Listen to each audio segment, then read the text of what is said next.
What's up, Lo? Here, I do think we have to have a significant conversation about race in this country. Why do you think Bro, what up?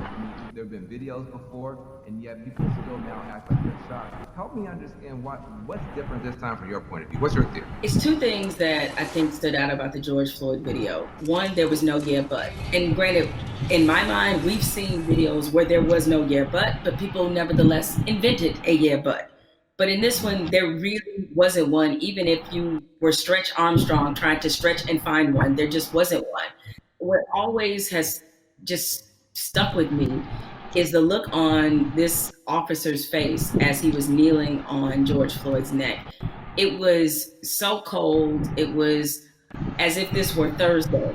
And he showed such little Bro. emotion, remorse, any emotion you want to name. He didn't show any of that as he killed a man in the middle of the street What's up, with bystanders bro? looking on. So I think that situation, coupled with the fact we had already been reeling from Ahmaud Arbery, we had already been reeling from Breonna Taylor, and even though the situation wasn't fatal, there was definitely a storm of frustration at what happened with Christian Cooper. So this all together leads us to this moment where finally, even the most adamant naysayers who wanted to pretend as if this wasn't a structural problem, what could they say? I mean, there was nothing else that could be said, and I think everybody who was already fed up decided now is the moment, now is the time. The world has slowed down because of COVID-19. If we are going to address this, this needs to happen now. I've never seen 20, 30 million white people asking black people for leadership. That's interesting because they say, well, what do you want me to do? I'm like, well, I don't know. Google is a powerful tool. I don't know. I'm realizing now, though, that this is an honest question. How do you think that we as African Americans and our allies can rise to meet a moment like this and actually accept the fact that we may actually have a couple million new allies? And how do we deal with that? That's new for us. I'm glad you used the word leadership because there's a difference between us being put in a leadership position and us being put in an educational position. The educational part, we are long past, right? Like we don't want to be educating anybody else about race. We're not here to soothe you. We're not here to make you feel better. But leadership is something different. And it looks different depending on how you want us to take that leadership. Certainly, we are accustomed to being a voice on these issues. We're accustomed to setting the agenda. It's fine if we continue to lead in that direction. I think what we're looking for is if this were, a relay race, we want to pass the baton and we want you to be able to say, okay, here's what we've been feeling about this issue. Here's what needs to happen to change it. The other part of this race is that you got to be willing to run it just as hard and as fast as we are. Because if you're not, that's why we remain stuck in the flying pattern that we've been in for hundreds of years and decades as we've tried to reconcile this issue. So we have to figure out what is the most useful way of allyship. We see a lot of people throwing statements around. We see a lot of people throwing money around. We need that to be a focused effort, and more importantly, to be vocal about it. I can't I can't take any more double-sidedness. There can be no more other siderisms, if I may make up a word, meaning that you give over here and you're a company that is like, yeah, Black Lives Matter, except for in my boardroom where they don't, Ooh. or except for in my organizational chart where they don't. So I'm done with that, right? That's great. Charity's great. Charity doesn't change structural racism, right? What changes it is when you actively look in your building and ask, why aren't there more Black people in this building, in this boardroom, in this C-suite? So the allies that we have, what you can do, change the structure and cultures of your companies, of your businesses, of wherever it is you have influence. Start there. The thing I try to tell people is, it puts us in a no-win situation. I want our white sisters and brothers to be better educated and to care more, but I don't want to have to bear the burden of trying to teach and educate all the time. The reason you pay tuition is because it's costly to educate someone. You coming up to me and saying, educate me, that's costly to me emotionally and from a time point of view. Also, I think we have to be very honest. Nobody would go up to somebody and say, teach me Russian in 5 minutes. And by the way, make me feel good about it. But I mean, you wait, hold on a second. Like, you want me to teach you about racism, which is the history of race in America is just as complicated as Russian. And you want me to teach you that in 5 minutes? And also, if I make you feel bad about it in any way, now I got to be your therapist too. And like you said, soothe you or whatever. That's got to stop. I would love for somebody to come to me and say, I made my whole family watch the 13th and read the new Jim Crow and read White Fragility. And we had a question on page 52. Now, hey, we can have that conversation all day long because you're doing your homework, but don't flop on me like you never heard of Google.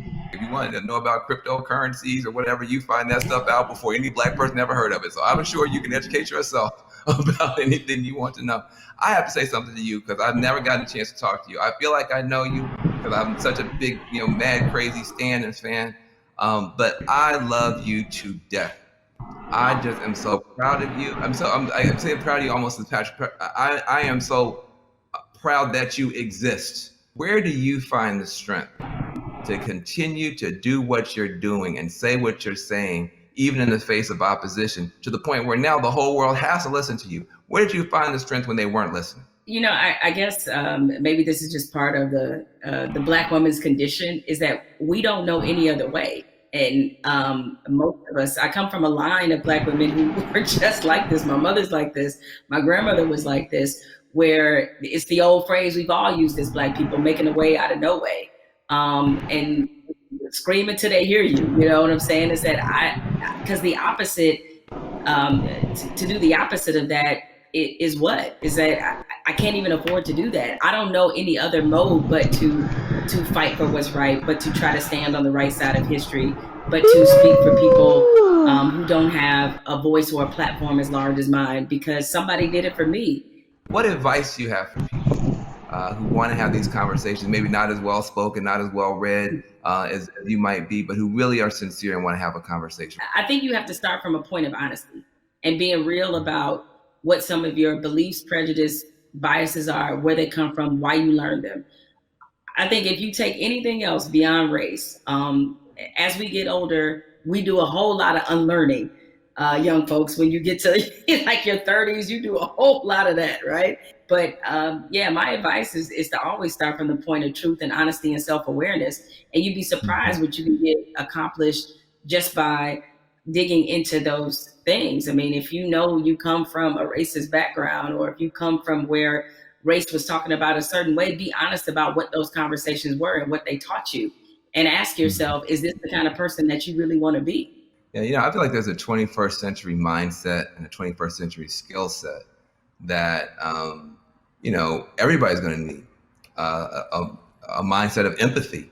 I mean, we're going to be dealing with people, every color, flavor, every kind of human being ever born. We all have to deal with each other now because of the internet, because of just the world economy. You're going to be competing against people in China and Nigeria. That's just the world. So you have to have a mindset of empathy to really try to understand where people are coming from.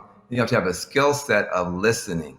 If you understand this conversation, you can talk to Black folk and brown folk and Muslims, everybody else. So we're trying to confer a benefit to you. We're trying to make you better. It'll make my life better, but it'll make your life better too. Now, what charity are you supporting? Well, as some people can maybe see my T-shirt, it says support Black journalists, right? The lack of still Black journalists in most newsrooms is pretty appalling. What changed my life and what got me really on the right path in this business was being a member of the National Association of Black Journalists. NABJ is the largest minority journalism organization in the country.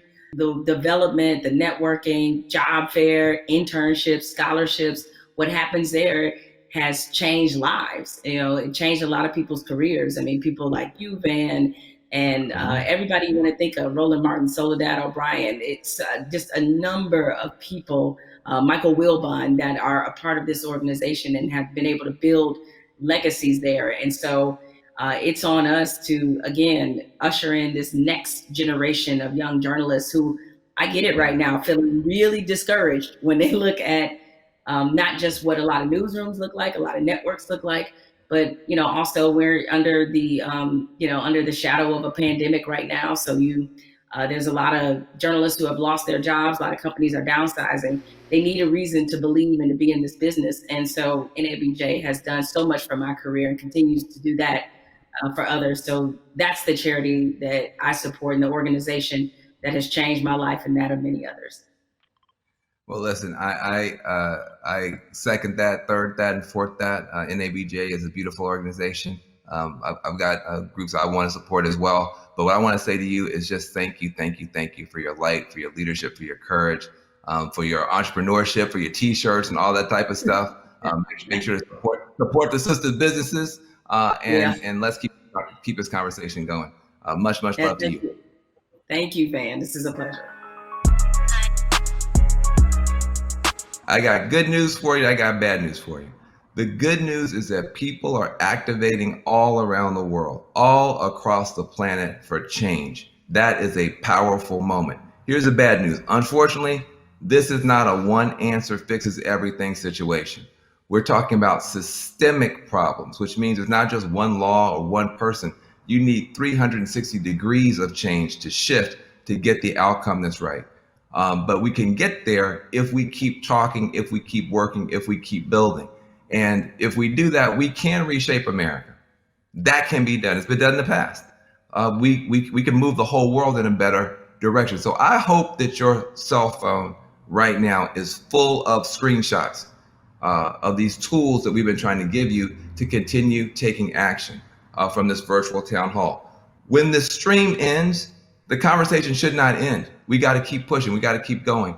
We are in an important moment in history. And what you do is going to determine the outcome. 2020 is going to be talked about for 20 years, 100 years, maybe 1,000 years. But the future is not written. It's up to what you and I do and what you and I decide is going to happen. So I want to give a special thanks to the powerful voices that we've had: Elaine Welteroth, Killer Mike, Jamel Hill. Make sure you visit 50percentpledge.org to learn more about the power of money. Also visit my organization, reformalliance.com. We're trying to make a change. Let's be about it, not just talk about it. I'm Van Jones.